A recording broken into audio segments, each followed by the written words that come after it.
When you're looking for a job, it's important, really important, to understand what the hiring manager is thinking and what their bosses are thinking too. So today, let's get some insight into the corporate mindset. You know, the people sitting on the other side of the table. I'm Kat Miller and this is Dice TV.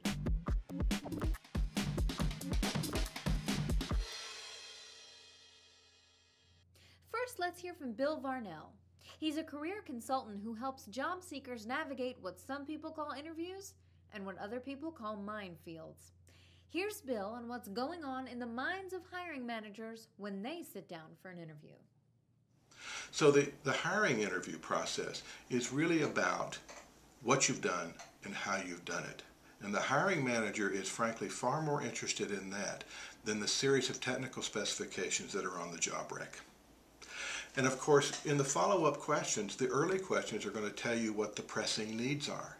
If someone asks you if you've done X, Y, and Z, and that's the first question, follow-up question out of their mouths, you can just imagine that X, Y, and Z is broken in this organization, and they're really looking for somebody to come in fairly quickly and fix it because it's a major blockage to them getting the results that they need.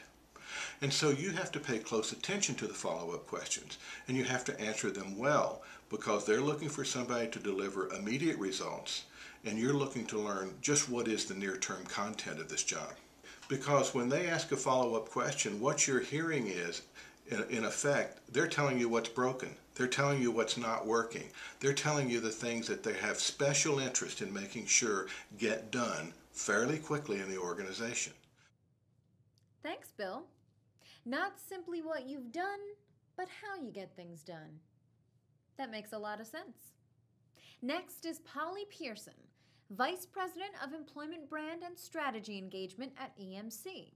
She's worked closely with executives there to help build the company's employment brand, and she knows a lot about building your reputation, staying relevant, and making yourself more attractive to employers.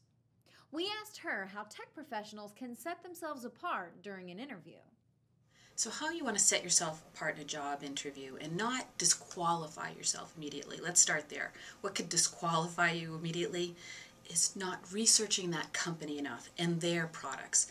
I think often people arrive at an interview and they want to talk about themselves all the time.